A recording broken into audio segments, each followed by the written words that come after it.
Beli ikan di Pasar Romeo, jangan lupa beli buah duku. Halo teman pemilih yang oke-oke, selamat datang di podcast Indeksku. Teman pemilih, selamat datang di podcast Indeks Informasi Seputar Demokrasi bersama saya Raisya Aliana. Selama beberapa menit ke depan, kita akan membahas topik yang sangat penting bagi masa depan kota kita, yaitu tentang sosialisasi pendidikan pemilih pemula. Hari ini kita sudah kedatangan narasumber yang luar biasa, yakni Bapak Syamsuddin. Beliau adalah Ketua Divisi Sosialisasi Pendidikan Pemilih, Partisipasi Masyarakat, dan SDM KPU Kota Bau-Bau. Selamat datang Pak Syamsuddin, apa kabarnya? Selamat datang. Iya Pak. Alhamdulillah baik Bu Raisa. Oke Pak. Jadi Pak, untuk mengawali obrolan kita pada hari ini, boleh diceritakan sedikit bagaimana kesibukan di KPU Kota Bau-Bau saat ini, khususnya di divisi yang Bapak pimpin terkait sosialisasi kepada masyarakat. Ya, baik Bu Raisa. Sebelum masuk pertanyaan, saya tertarik ya dengan topik podcast kita hari ini. Betul. Nah, ini berkaitan dengan tugas kedivisian, kemudian terkait kesibukan KPU di masa non tahapan ini. Betul. Nah, tentu seperti pertanyaannya Bu Raisa tadi yang berkaitan dengan tugas kedivisian dan kemudian juga kesibukan apa yang dilakukan oleh KPU pada saat ini. Yang pertama itu KPU tentu selain kita ini kan di KPU seperti yang kita sampaikan kemarin, ada program prioritas nasional yang harus kita laksanakan di 2026 ini. Dan ini juga bagian daripada tahapan mempersiapkan pemilu di 2029 ke depan. Yang pertama itu tentu ini sebagai kegiatan yang dilaksanakan setelah tahapan pemilu ataupun pilkada. Ini kegiatan pendidikan pemilih, sosialisasi yang tentunya ini menyentuh beberapa segmen. Kalau di pemilu itu semua segmen harus kita laksanakan. Betul. Nah, di non tahapan ini, ini bagian juga daripada melihat bahwa di antara beberapa segmen ada beberapa kategori di segmen tersebut. Misalnya pemilih pemula ini kenapa harus kita sentuh, karena kemarin dilihat angka partisipasi pemilihnya dibanding yang lain berkurang begitu. Nah, tentu di 2026 kenapa kemudian fokus kita di sosialisasi itu adalah di pemilih pemula dan pemilih rentan, karena itu supaya meningkatkan partisipasi pemilih di kedua segmen tersebut. Kemudian itu ya kesibukan yang kita laksanakan untuk persiapan di divisi sosialisasi.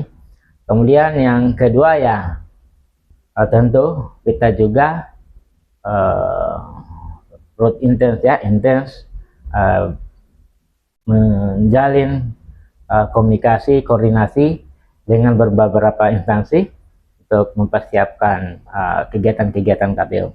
Oke Pak, jadi kalau bicara soal pendidikan pemilih Pak, sebenarnya seberapa penting sih bagi warga Bau-Bau untuk mendapatkan edukasi ini? Apakah hanya sekedar tahu mencoblos aja atau ada target yang lebih besar?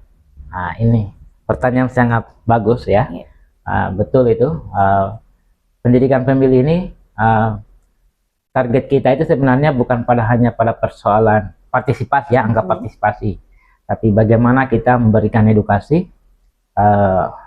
Tentu sebagai pemilih, mereka kita menyampaikan bagaimana menjadi pemilih yang rasional. Ya. Itu target-target yang paling prioritas sebenarnya itu.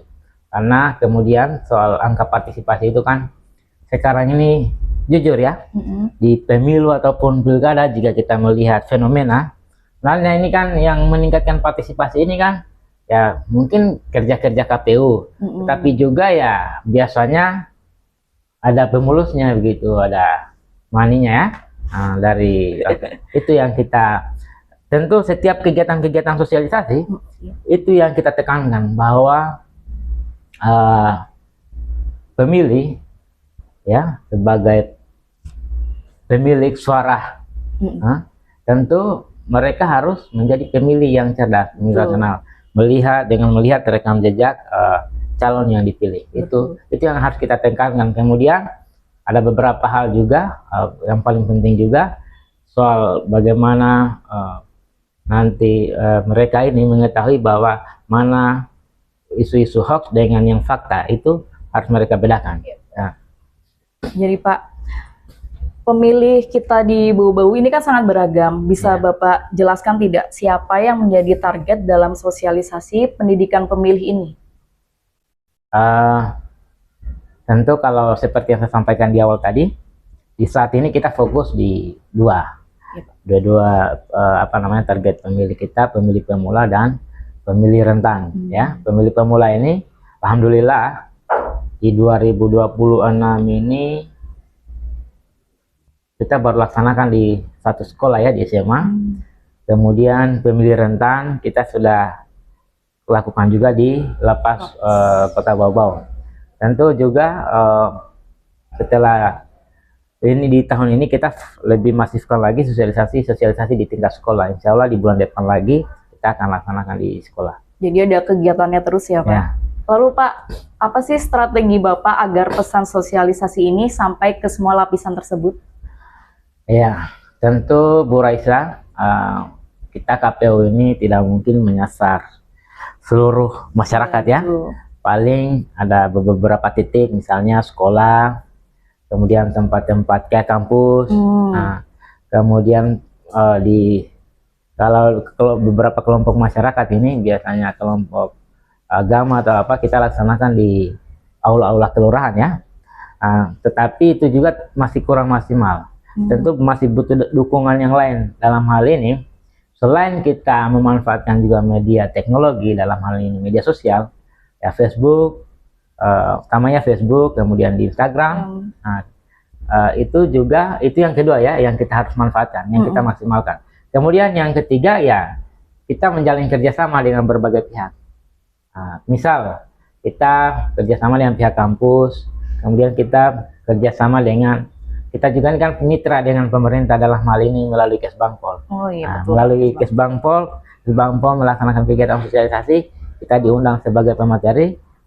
Tentu itu juga salah satu langkah yang kita lakukan untuk kemudian bisa menyasar semua pemilih di Kota Bau-Bau. Ya, Pak. Jadi intinya KPU tuh nggak kerja sendirian ya Pak? Harus ada kolaborasinya. Harus ada kolaborasi, betul Mbak. Terus Pak, selama turun ke lapangan untuk sosialisasi ini, ada nggak sih tantangan yang ditemui Bapak dan tim? Kalau soal tantangan ya, saya kira kalau tantangan ya, ini kan misal ya di pemilih rentan. Pemilih rentan ini kan kita pahami bersama, apalagi mereka yang tidak mengikuti dengan perkembangan teknologi, kemudian juga yang apatis terhadap persoalan pemilu ataupun pilkada ya. Tentu banyak hal yang mereka, kalau kita turun sosialisasi ya, kadang mereka tidak tahu tanggal mencoblos berapa, kemudian termasuk cara memilih, bagaimana membedakan surat suara itu bagaimana. Ini tentu tidak juga signifikan sih, menyulitkan kami, tetapi dengan intens yang kami turun sosialisasi. Kalau kemarin kita dibantu dengan Edok ya cepat kita laksanakan, bisa menyasar semua elemen masyarakat. Tapi kalau di masa sekarang ini ya tentu ya butuh kerja-kerja maksimal sehingga bisa ini. Jadi di situ pentingnya sosialisasi pendidikan pemilih ya Pak, betul Pak. Nah Pak, kalau sekarang kan eranya digital nih Pak, bagaimana KPU Bau-Bau memanfaatkan media sosial untuk mendekati pemilih pemula yang mungkin lebih sering nongkrong di TikTok atau Instagram daripada ke pertemuan formal kayak Gen Z kayak gitu kan? Ya. Ini ya ini jujur saja ini Mbak Raisa, kita memang di teman-teman internal kita KPU memang kita masih kurang ya dalam hal pemanfaatan itu. Khususnya kan konten. Kalau soal kita mempublish giat-giat KPU, memang kita sering publish di media sosial, di Facebook, di Instagram ataupun di TikTok. Tetapi kan kalau hanya sebatas mempublish, kemudian tidak punya daya tarik juga kan, pasti hanya sebatas lewat. Tapi kan ini yang kita coba ramu sekarang. Insya Allah ke depan kita mencoba meramu untuk kemudian membuat konten yang itu bisa menarik simpati para pemilih pemula. Betul. Jadi intinya KPU terus berkembang mengikuti zaman ya Pak ya. Oke Pak, terakhir nih Pak. Berapa sih target persentase partisipasi pemilih yang ingin dicapai KPU Bau-Bau kali ini, dan seberapa optimis Bapak target itu akan tercapai? Insya Allah ya, ini kan kemarin kita di pemilu 2024 kemarin, alhamdulillah target kita mencapai target nasional. Target nasional itu kan 80% di pemilu 2024. Alhamdulillah kita di atas itu ya, 81 sekian kemarin.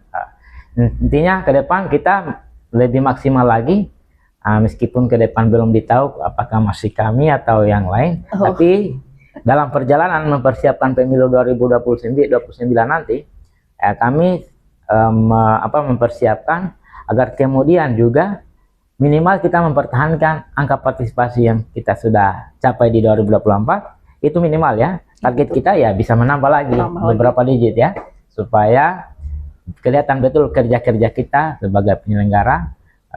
Tentu juga bukan hanya kita KPU, tapi kita melibatkan berbagai dalam hal ini berbagai mitra kita, dalam hal ini Bawaslu, kemudian juga pemerintah kota yang banyak mendukung kerja-kerja kita di KPU. Oke Pak. Jadi Pak, sebelum kita akhiri Pak, ada pesan penutup nggak atau himbauan bagi seluruh warga Kota Bau-Bau agar menjadi pemilih yang cerdas dan bertanggung jawab? Sebenarnya ini kan kita di masa tahapan ya. Iya, cuman kalau soal pesan ya, secara pribadi ini agar juga tidak menjadi di luar kan menjadi isu bahwa setelah pemilu KPU kerja apa kan? Ya. Jadi pesan saya atau secara pribadi mewakili teman-teman komisioner dan teman-teman sekretariat, tentu kerja KPU Kota Bau-Bau sekarang kita ini kan hierarki kerjanya. Apa yang disampaikan oleh KPU RI itu yang kita laksanakan. Mempersiapkan kerja-kerja mempersiapkan untuk tahapan pemilu di 2029 nanti. Itu agar tidak menjadi sorotan. Ya, memang faktanya sekarang kita ini selain kita sosialisasi, kita melakukan pemuktahiran data pemilih secara berkala. Ini 4 triwulan dalam 1 tahun ya, 4 triwulan 2 semester. Alhamdulillah kita selalu kemudian di luar kerja program prioritas nasional itu, kita juga intens ya berkoordinasi dengan berbagai lembaga di Kota Bau-Bau itu. Kemudian untuk saran pemilih ke depan, kita berharap bahwa memilihlah dengan melihat rekam jejak, jangan karena ada money-nya. Terima kasih Bu Raisa. Oh iya, oke Pak, luar biasa sekali obrolan kita hari ini. Terima kasih Pak Samsudin atas waktunya. Terima kasih. Ya, Pak. Terima kasih ya Bu Raisa. Oh iya Pak. Lain kali kita persiapkan lagi untuk podcast yang lebih mantap. Betul lagi. Oke. Jadi pemirsa, sekian podcast Indeks episode kali ini. Sampai jumpa di episode selanjutnya. Jangan lupa like, komen, dan subscribe. Terima kasih. Keren. Bye.